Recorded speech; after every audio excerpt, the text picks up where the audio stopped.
Good morning everyone, welcome to my channel. Okay, video number 15 and the final video in the series for the Jessie Chorley panel. So all we have left now to do is this little ship and the little bow and some marks up the top here, plus the northeast, south and west sign. So what I'm thinking of doing with this piece is trying to stay very close to how Jessie does her work. Her work's very minimal and she uses a lot of stitches and a lot of couching. So it sort of is a little bit different to what I've done, but I think there's so much happening here and with the sun that to have a breath in the middle here and a bit of a homage to Jessie is not a bad idea. So my plan is to pretty much couch all of this, little embroidery stitches, some little seed stitches, and maybe some little patches here.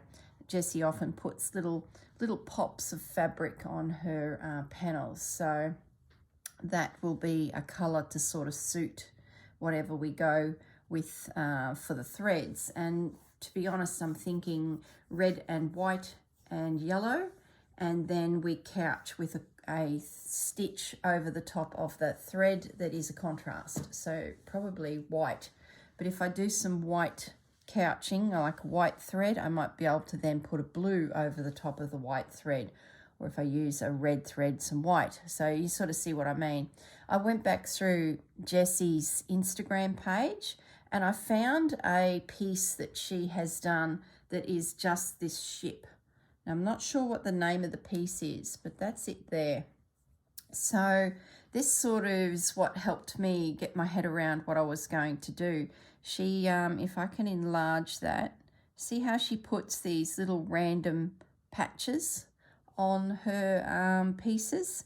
Now that's a combination of a few little fabrics that she's then stitched as a patch on top of her fabric, which I like the idea. I love how she's done this shadow piece underneath that's couched and then some little running stitches through it. So I'm thinking that I could do something like that.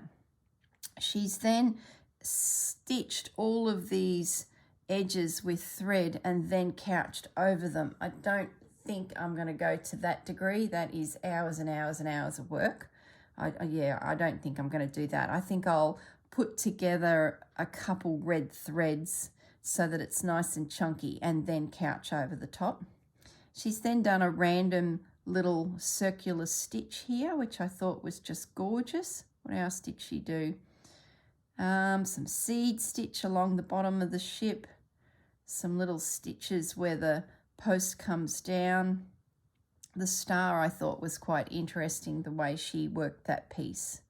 So that's going to be my inspiration. I love her colours. I love how she's brought even a little bit of orange in there. So I think this will work beautifully for our little ship.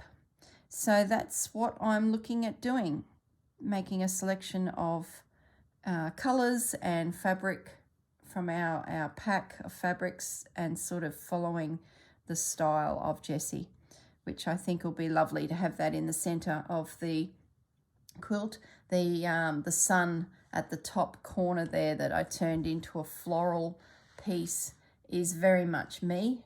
It's me to a T in the way I layer and build up my fabrics and then embroider on top of current embroideries.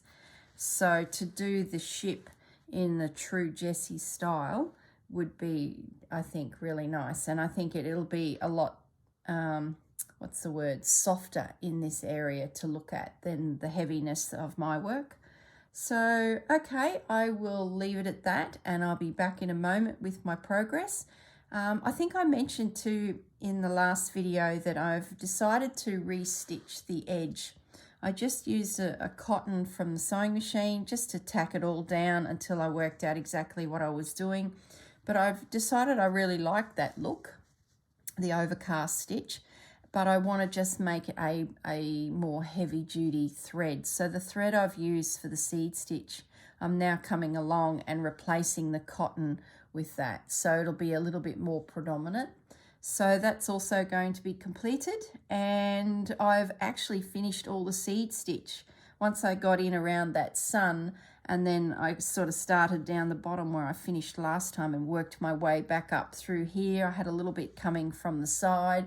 Before I knew it, it was finished. It took a couple nights to do, but I'm done. So that seed stitch is all completed, and I'm sort of pleased now because it was just such a big job. And I did it, all done.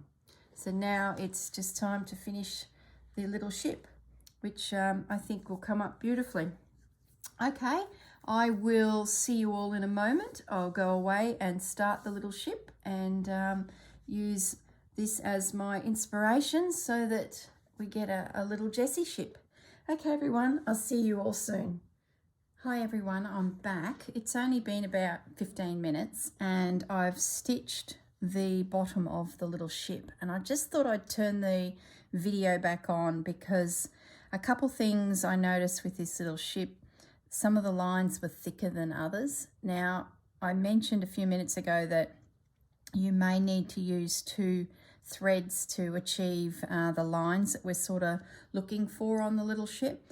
And this is a perfect scenario of it. The line going through the ship here and the very bottom line, and even that middle one to a degree, they were quite thick. But the lines at the back, because they're further in the distance away from the front here, it was a lot thinner, which sort of makes sense when you look at perspective. So to stitch that, luckily I have a fairly thick cotton that I've been using as my base blue, but still this wasn't thick enough for what I wanted through this little ship. So the reason I've turned the video back on is just to show you how I got around these different areas in sort of one movement. So I cut myself 2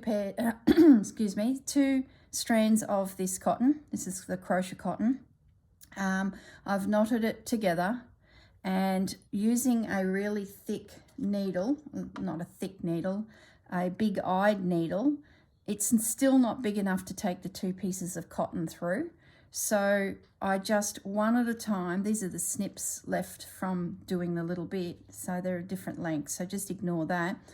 So I've knotted it, I'm on the other side of the fabric, I've threaded my needle, and I've come up in this bottom corner and then back down over here and then just let it loose in behind. Then I picked up the second thread in the set, come up in the same spot, and then back down over here in the bottom corner and then let it loose in the back.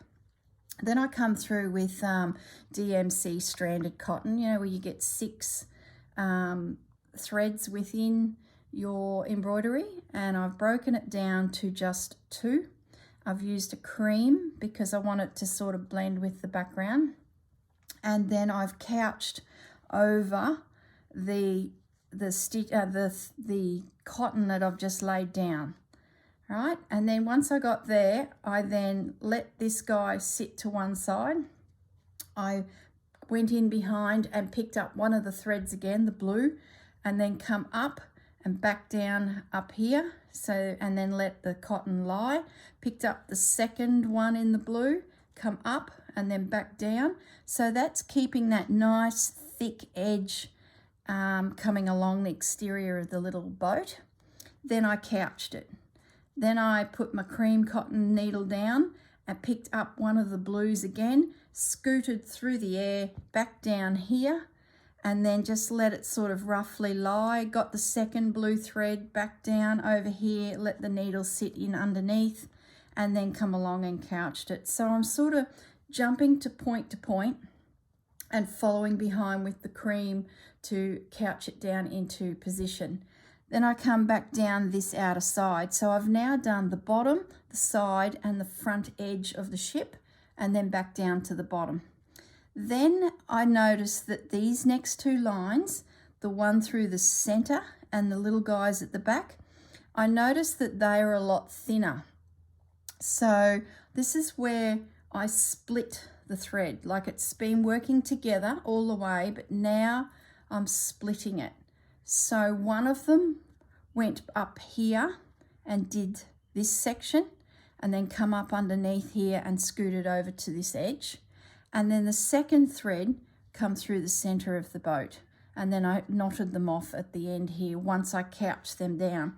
So by using 2 threads together, this I guess is my whole point of this, by using 2 threads together, it gives you the option at any time to actually split them into 2 single threads. And you'll notice that with Jessie's sketching, at first glance, you think it's just a simple sketch, but there's actually depth in some of the lines that she's made. So that sort of helps that little ship bounce off your page, because she has made that line thicker than the line at the back. So that's where we need to be careful when stitching, that we also do that, so that our little ship has, I don't know, it's sort of got a bit more shape about it. It's not like a child has drawn it. And if we stitch it exactly the same way, it just gives us a very, very simple little ship. But by having a bit of thickness and thin throughout our image, it really helps to sort of give perspective to the little ship. That actually looks 3D to me now, just by splitting my thread versus keeping it together. So just thought I'd mention that. Hello everyone, I'm back and I'm finished my Jessie panel. I'm so thrilled with it. This last section is just, yeah, different again. I'm in awe at how many areas are in this panel and how different they've become for me. So this section was all about Jessie, and it was couching all the way, just using different stitches, combinations of stitches, distances between stitches, and then laying down 1 thread, 2 threads, 3 threads in some cases to build up different effects on the boat and the little waves or the marks up the top corner.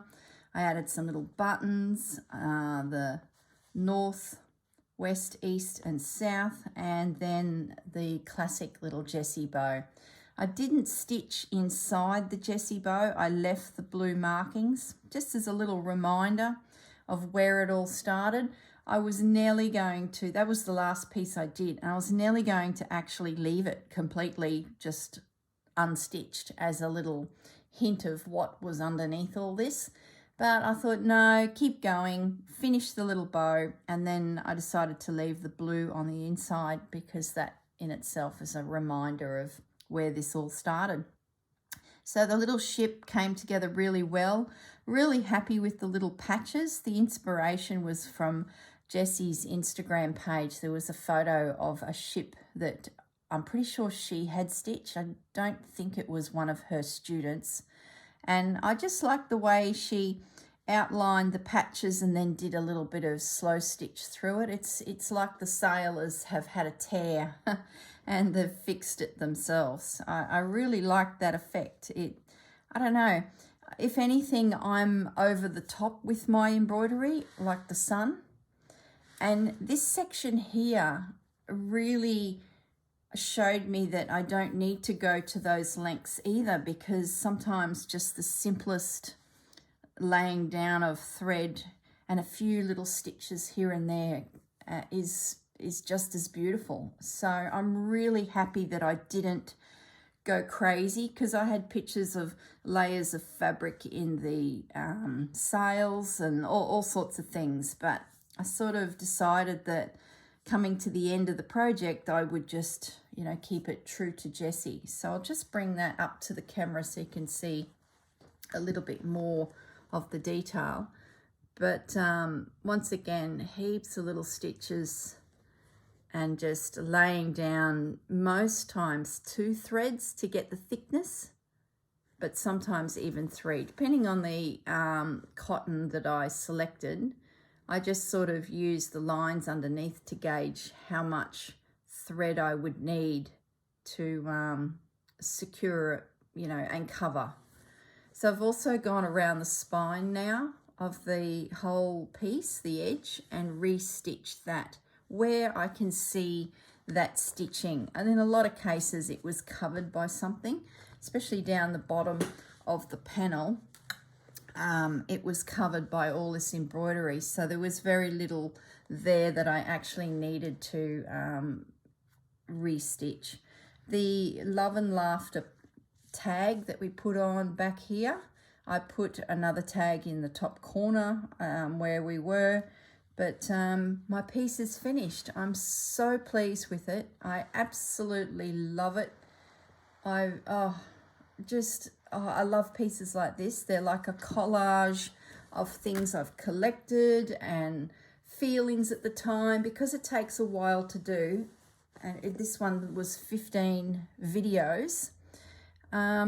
It's sort of, I can see my journey through it, and I can see things that I've learnt with the Roxy Creations project, the Slow Stitch Journal.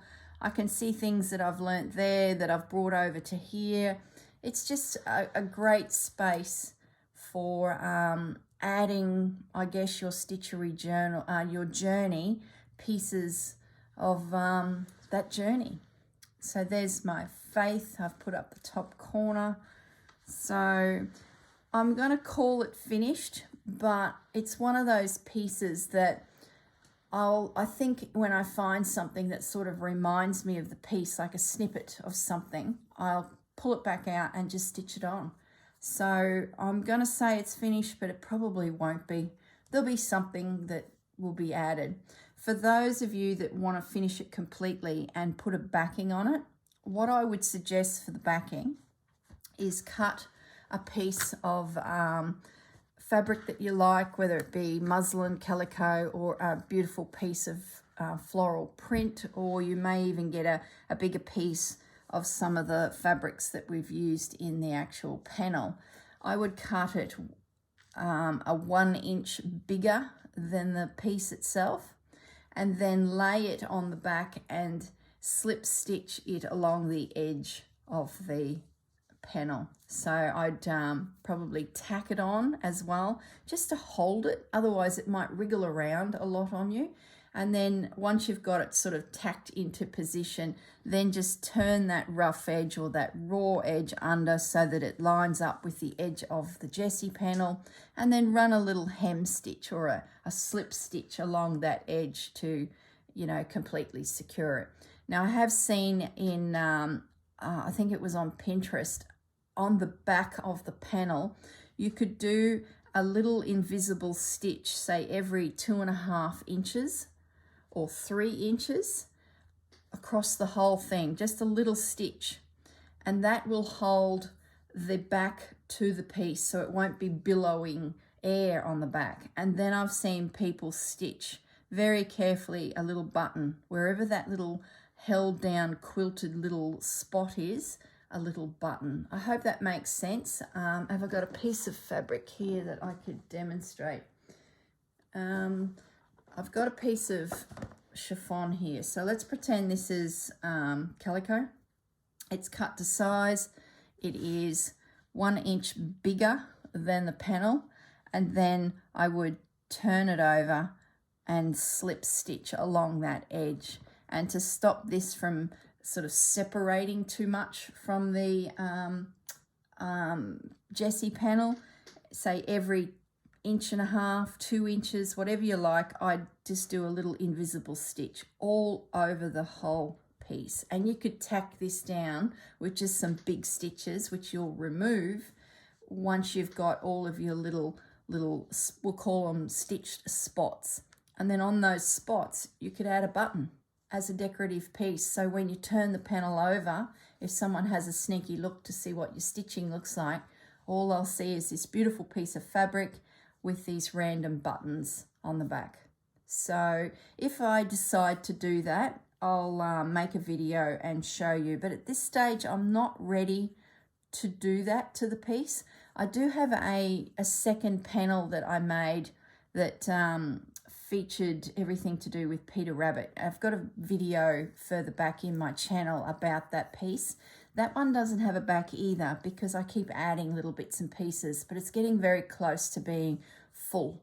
So maybe in a couple months' time, I might do a video about backing those two pieces, that Peter Rabbit one and this one, and we'll use the spot method and put some buttons on it. So that's sort of my thinking for my panel. Okay, everyone, thank you very much for joining me on this journey. Thank you to Jessie for your kind words and encouragement. I see Jessie has brought out a new panel. Well, it's pieces that are stitched together to create a panel. She's got a kit that I believe you can pre-order now and will be delivered later in the year. So I'm not sure if I'll do that one. I've got a few ideas rolling around in the back of my head for some other panels, so I'll just see how the year rolls and see how I feel.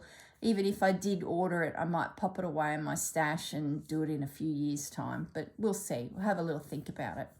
Okay, everyone, thanks again. If you love the series, like the video, subscribe. I've got heaps more coming, heaps of ideas, and I've thoroughly enjoyed spending my time with you all. Thank you for your kind words, and thank you. See you all around. Bye.